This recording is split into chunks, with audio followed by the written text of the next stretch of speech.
All right, let's jump right in. We usually think about energy as, well, the stuff that fuels our cars or keeps the lights on at home, right? But what if it's more than that? What if it's actually one of the most powerful currencies on the entire planet? I'm talking about a currency that literally shapes who's friends with whom, dictates foreign policy, and decides who the big players are on the world stage. So, in this explainer, we're going to pull back the curtain and see exactly how that all works. So, here's how we're going to tackle this. We've got four main stops. First up, we'll look at why energy is basically the bedrock of our modern world. Then we'll get into something I'm calling the leverage equation. After that, we'll see how this all plays out on a real-world map. And finally, we'll peek into the future and see what it means for energy.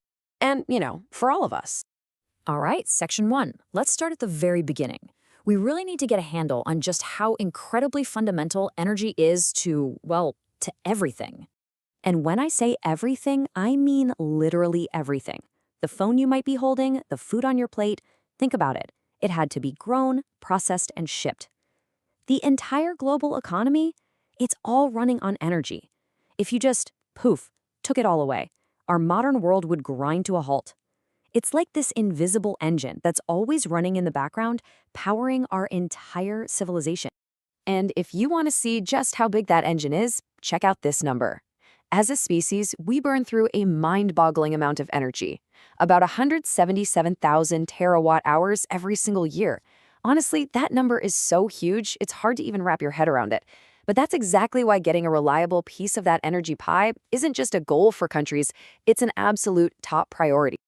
Okay, so we've established this massive worldwide demand for energy. But here's the kicker. What happens when the supply isn't spread out evenly? Well, that's when you get what I call the leverage equation. It's a system that, plain and simple, creates winners and losers on the global stage. And that brings us to a really crucial idea: energy security. Now, this isn't just about making sure you have enough gas for your car. This is a fundamental piece of national security. Think about it. A country that can count on its energy supply can run its economy, it can keep its people safe, and it can make its own decisions without asking for permission. But a country that can't do that, well, they're in a really, really tough spot. This really splits the world into two camps. On one side of the coin, you've got the energy superpowers. These are the countries with tons of natural resources. They can actually influence global prices, and yeah, they can absolutely use their energy as a political weapon if they want to. But on the other side, you've got the energy-dependent countries.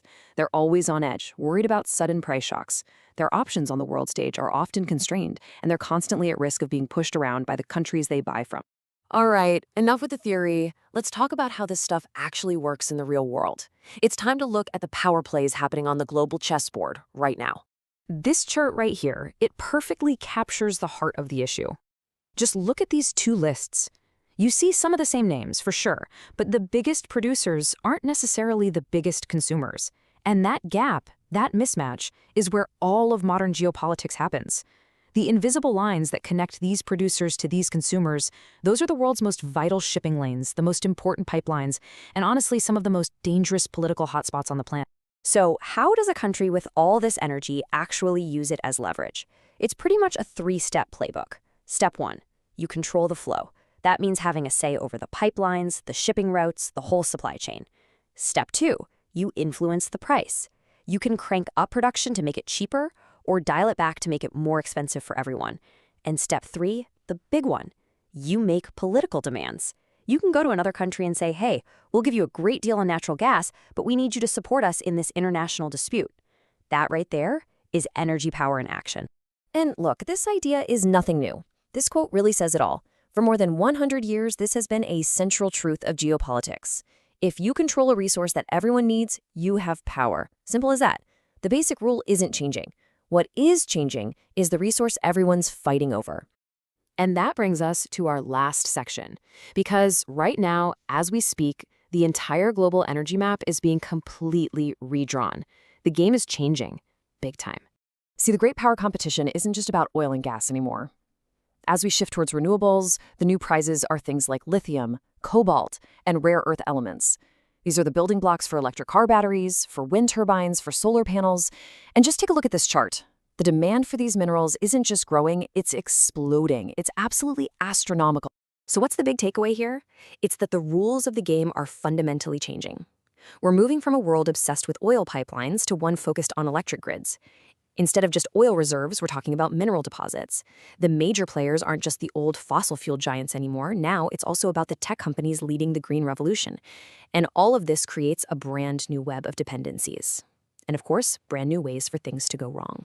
And all of this leads us to what might be the biggest question of this century. For the last 100 years or so, where the oil was determined who had the power. Simple. But as we make this massive shift, it's the geography of critical minerals and who owns the renewable tech that's going to define the next 100 years. The game itself, using resources for power, is still the same, but the players, the pieces, and the board itself are all about to change. So the real question is, who are the energy superpowers of tomorrow going to be?